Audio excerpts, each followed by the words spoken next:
Ви колись бачили, як окупант здає норматив по бігу на випередки зі смертю? Але смерть завжди приходить першою, особливо, коли у неї є пропелери. Вітаю на каналі, де ми розбираємо тактичні успіхи так званої Другої армії світу. Сьогодні у нас випуск про те, як українські пілоти дронів проводять дезінфекцію нашої землі. Сміття само себе не прибере, тому хлопці працюють без вихідних. Перед тим, як ми почнемо споглядати цей театр абсурду, тицяйте вподобайку, підписуйтесь на канал та тисніть на дзвіночок. Ваша активність – це пальне для наших дронів, а ваша підписка – це квиток у перший ряд на концерт Кобзона для ворога. Погнали! Назвемо це так – невдалий десант у кущах. Починаємо з високого, з інтимних моментів російського буття. На перших кадрах ми бачимо класичну картину. Освободітель вирішив, що українська земля – це ідеальне місце для його біологічних відходів. Сів собі спокійно, розслабився, можливо, навіть почав мріяти про величіє. Але наші пілоти – справжні естети. Вони не могли дозволити цьому персонажу загадити наш чорнозем. Погляньте на цю ювелірну точність. Це не просто влучання, це страйк прямо в очко.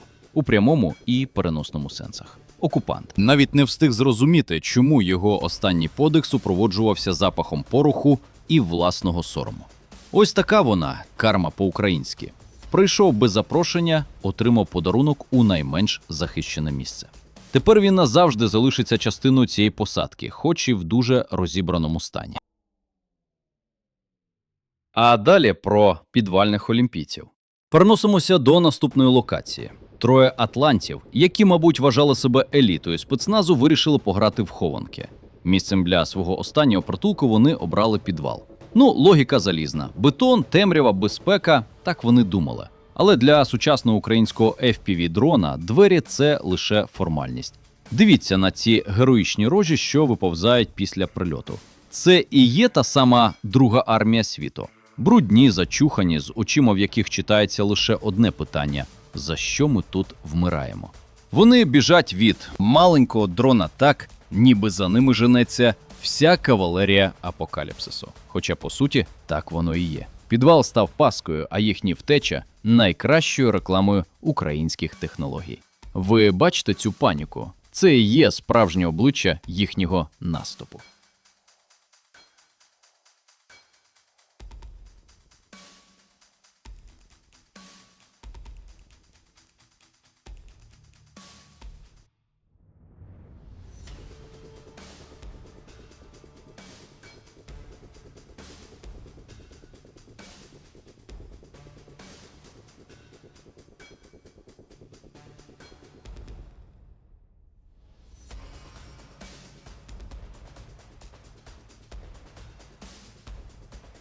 Нормативи для окупантів. А тепер спорт. Наші пілоти вирішили перевірити фізичну підготовку загарбників. Ви бачите, як ці персонажі намагаються здати норматив збігу по пересіченій місцевості. Дистанція до найближчої вирви, приз – дерев'яний макінтош. Але біда в тому, що вони явно не вкладаються в таймінг. Наш FPV-дрон швидший, спритніший і, що найголовніше, набагато розумніший за цих індивідів, які прийшли умирати за амбіції старого карлика з Кремля. Вони петляють, падають, намагаються відбитися палицями. Виглядає як погана комедія. Але фінал завжди один. Дрон робить кусь, і атлет перетворюється на нерухому декорацію. Ніякого допінгу, тільки чиста енергія українського гніву. Кремлівський карлик обіцяв їм Київ за 3 дні, а натомість вони отримують 3 секунди до детонації.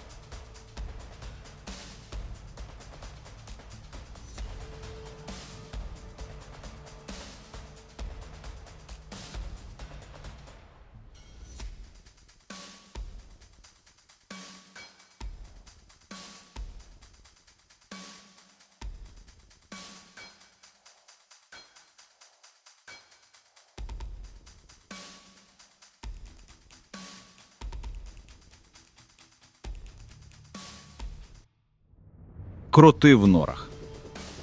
Продовжуємо наш огляд. Тепер подивимося на інженерні генії ворога. Вони почали активно окопуватися, нариваючи цілі мережі нір. Мабуть, відчувають себе кротами. Накопичуються там десятками, сподіваючись перечекати артобстріл. Але вони забули про одну маленьку деталь. Українські воїни дуже люблять грати в саперів. Кілька заходів дронів з потужними фугасами, і нори перетворюються на братські могили. Це вже не просто війна, це утилізація в промислових масштабах. Подивіться на ці вибухи. Це і є справжня демілітаризація. Земля буквально здригається, випльовуючи залишки тих, хто хотів її захопити. Пару точних влучань і все. Гейм овер. Кобзон вже зачекався. Напевно, вже готує нову пісню для цього ансамблю «Пісні-пляски» імені 200-ї бригади. А ось це вже цікавіше. Судячи з усього, ресурси великий і могучий настільки вичерпані, що в хід пішли екзотичні варіанти. Зустрічайте! Африканський корпус на службі у царя. Чергова партія найманців з Африки, якими намагаються латати дірки в підрозділах, що зазнали найбільших втрат. Подивіться на кадри їхнього тренування. Вони часто не навчені навіть базовим речам. Як правильно тримати автомат, чи як не стати ціллю в перші 5 хвилин бою. Але російському командуванню плювати. Для них це просто дешевий матеріал. Головний стимул тут не ідеологія, а папірці, гроші, обіцянки соціальних пільг та якісь міфічні бонуси. Ці люди приїхали з іншого континенту, щоб померти в українському степу за чужі інтереси. Чи варті ті кілька тисяч доларів того, щоб стати добривом для нашого соняшника? Питання риторичне. Долючись на те, як вони тренуються, стає зрозуміло. Їх відправляють на штурм лише з однією метою – виявити наші вогневі точки ціною свого життя. Це і є справжній цинізм Кремля.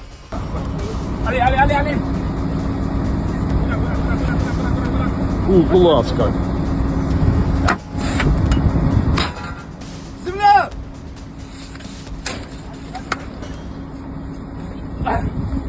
Allez-y, go fast, go fast, go fast, go fast, go, go, go, go, go, go, go! Быстро, быстро! Block, block, block! Let's, go, go, go, go, go, go! Push! Quickly, quickly! What? Yeah. Careful your hand!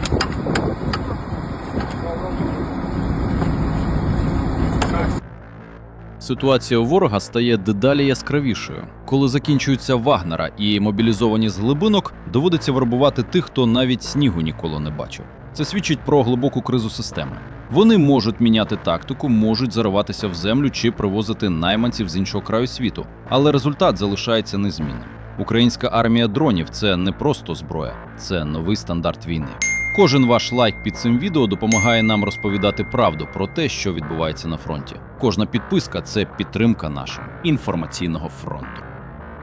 Ми бачили сьогодні все – від невдалого походу в туалет до міжнародного десанту невдах. Пам'ятайте, що за кожним таким відео стоїть важка робота наших пілотів та воїнів. Окупанти можуть рити нори, можуть бігати кроси чи ховатися в підвалах, але від українського FPV ще ніхто не втік. Дякую, що додивилися до кінця. Напишіть у коментарях, який момент вам сподобався найбільше – олімпійський біг орків чи африканське сафарі. Не забувайте підтримувати ЗСУ, вірити в перемогу і зберігати холодний розум. Це був канал про справжню історію, яка пишеться прямо зараз. Побачимося в наступному випуску, де буде ще більше підсмажених окупантів та якісної аналітики. Слава Україні! Героям слава! Кобзон, готуй мікрофон. Черга велика.